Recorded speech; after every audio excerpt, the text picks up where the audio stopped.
So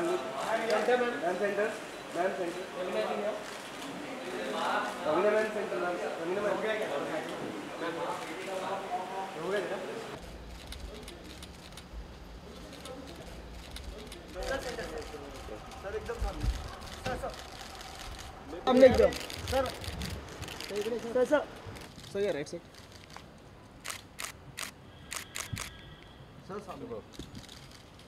So one more right here.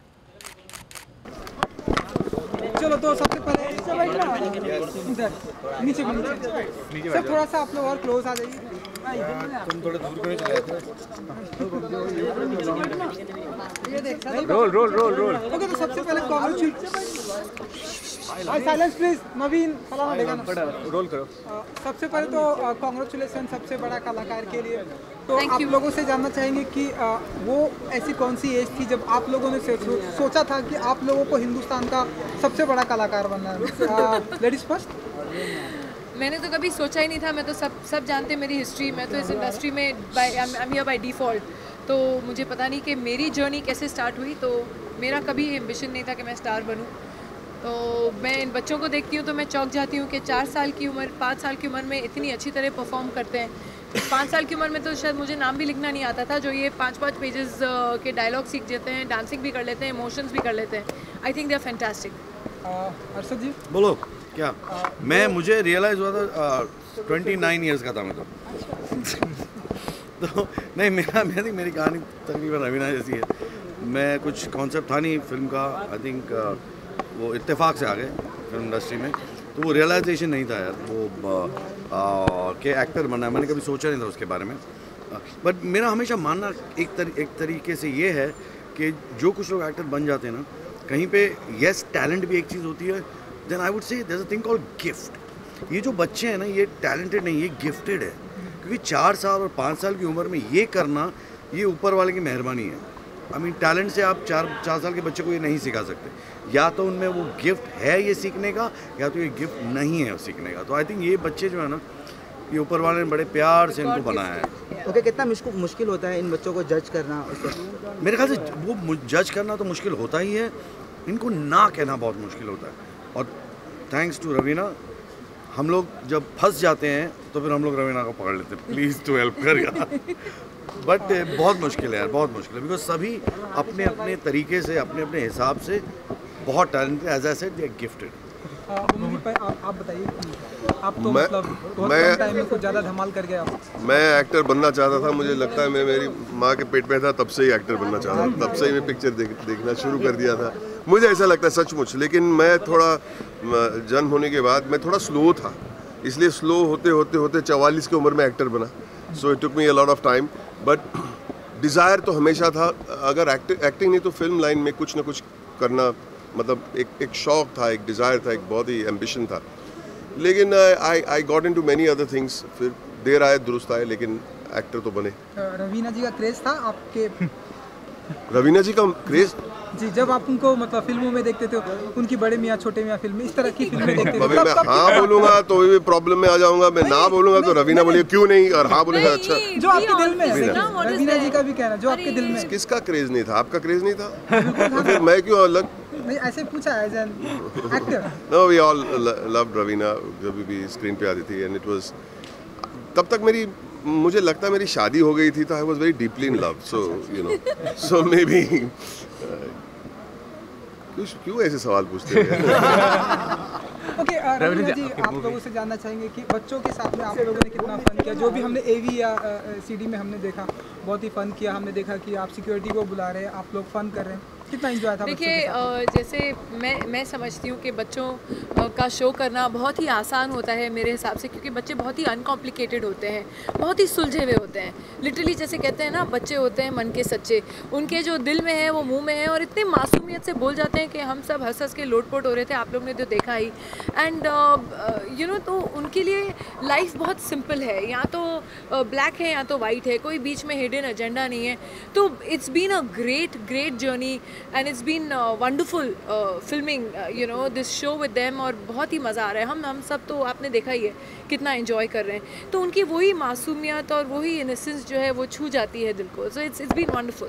और आपकी film भी आ रही है और आप यहाँ पे भी बिजी रहने वाले हैं, तो मतलब कैसे मेंटेन करते हैं आप घर वालों के लिए भी टाइम और यहाँ भी और फिल्म भी, कैसे सब कुछ करने मुश्किल है, लेकिन आई फील जहाँ आपके प्रायोरिटीज़ राइट हो, जैसे कि मैं अब चाह रही हूँ कि जल्द से जल्द ख़त्म हो तो बच्चे सोने से पहले मैं घर पहुँच जाऊँ।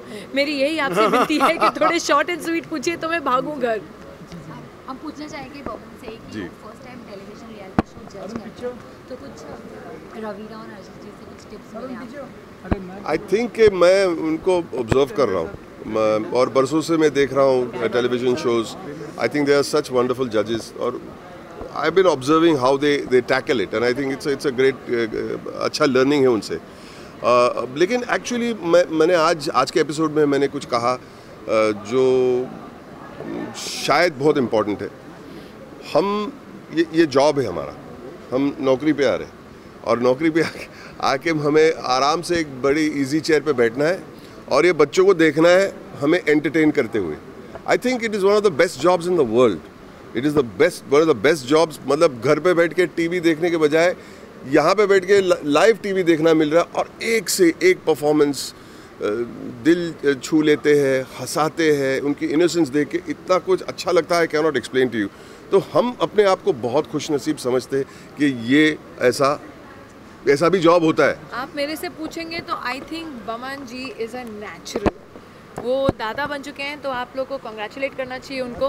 तो उनमें जो वो ममता है, वो जो ममता है वो उभर कर आ रही है, आपको देखना चाहिए। बापता जो है वो उभर कर आ रही है।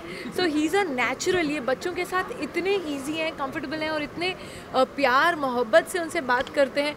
और मुझे लगता है जो हमारे क्राई बेबी हैं शो के, वो बमन जी हैं। हर बात पे इमोशनल हो जाते हैं। हाँ, मैं थोड़ा इमोशनल हो जाता हूँ। बमन जी, अर्षद आपने फिल्में भी की है साथ में, मुन्ना भाई, डॉली भी हिट फिल्म है और अब साथ में टीवी शो में फर्स्ट टाइम। एक्चुअली असलियत ये है कि मैं थिएटर करने मेरा जो फर्स्ट प्ले था वो मेरी उम्र थी, I think I was 35 years old and I did a small part in a musical play.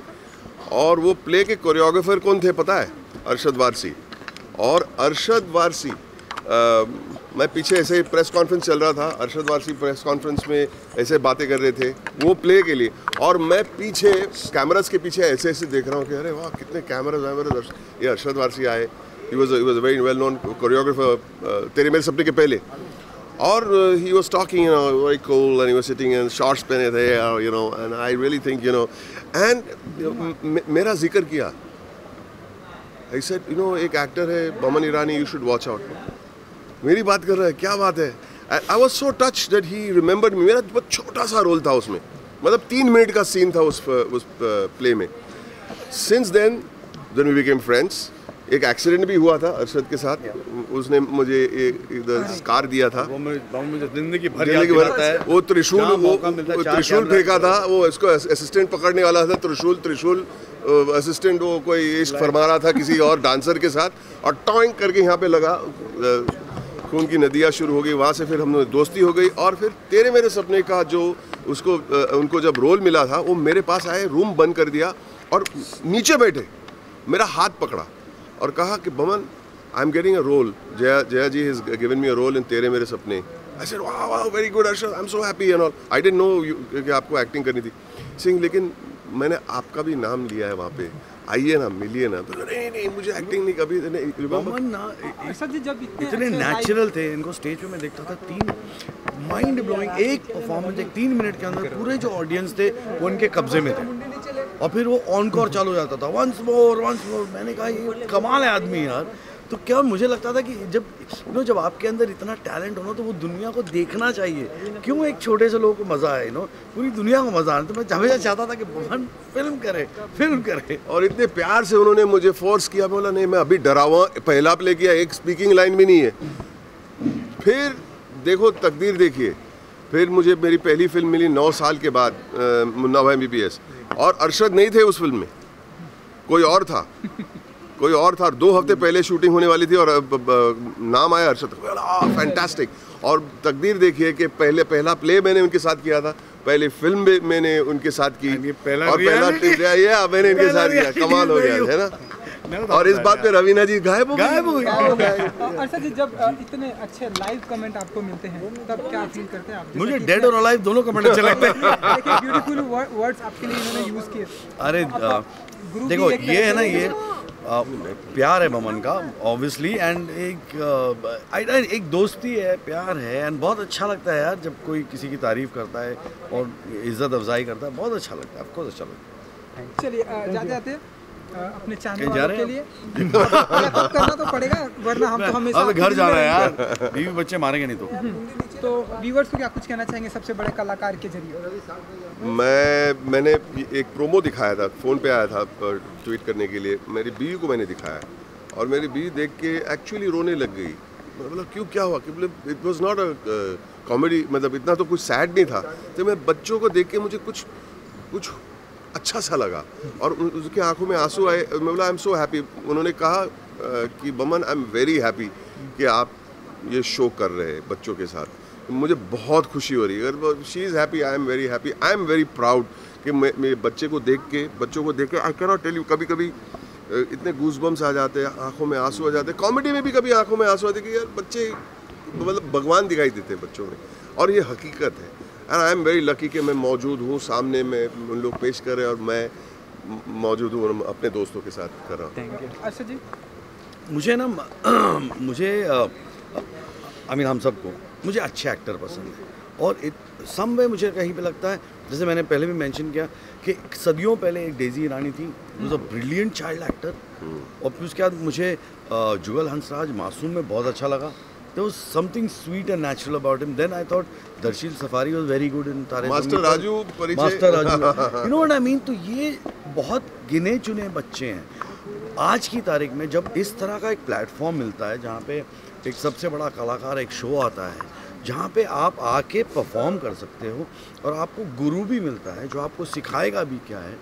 मुझे पता है कि इनमें जो बच्चे हैं, ये शो ख़त्म होने से पहले आधे से ज़्यादा लोग ऑलरेडी टीवी या फिल्म में आ चुके होंगे। आई एम 100% श्योर, बिकॉज कई बार मुझे पता है मेरे दोस्त यहाँ फिल्म बनाते हैं और बड़ी मुसीबत होती है जब आपको एक बच्चा चुनना पड़ता है फिल्म के लिए, बड़ी मुसीबत होती है क्योंकि कहीं मुश्किल हो जाता है बच्चे को समझाना, बड़ों को भी चुनना बहुत मुश्किल हो जाता है, बड़ों को चुनना मुश्किल हो जाता है, तो बच्चे तो खैर तो बहुत मुश्किल हो जाता है। Get a good child actor. और 99% क्या होता है, एक डायरेक्टर को एक बच्चे के साथ जब वो शूट करता है तो उसे ही has to work around it, मतलब उस बच्चे को कहता कुछ और है, सीन कुछ और होता है, you know what I mean. तो उसको वो उस तरह कुछ चीट करके उससे एक्टिंग करवाना पड़ता है। ये बच्चों के साथ चीटिंग करनी यहाँ पे ज़रूरत नहीं है, बड़े समझदार है, सुलझे हुए हैं, मैच्योर्ड है, सॉर्टेड है। So I think is a very good platform and I think very happy. मज़ा आ रहा है इन लोगों को देखने में, परफॉर्मेंसेज इनकी देखने में, टैलेंटेड है, अच्छा लगता है देखने के लिए कि अगला जब ये अगले 10 साल में 15 साल में मुझे पता है ये लोग स्क्रीन पे होंगे और हम लोग फ़ख्र महसूस करेंगे कि हमारे देश में इतने अच्छे अच्छे कलाकार हैं। कभी कभी बच्चे आते हैं ना, एंट्री मारते, यहाँ से ज़्यादातर एंट्री मारते, और अरशद और मैं और रवीना बैठे रहते, कभी कभी पता चल जाता है एंट्री से, उनकी चाल से, उनके कॉन्फिडेंस से, तो एक को देख लेते हम कि कुछ लग रहा है बच्चे में कुछ करेगा, फिर ज़ुबान खोलता है, पता चलता है, आवाज़, थ्रो, कॉन्फिडेंस, ऐसे पता चलता है। It's not difficult. चलिए, thank you so much, wish you all the best.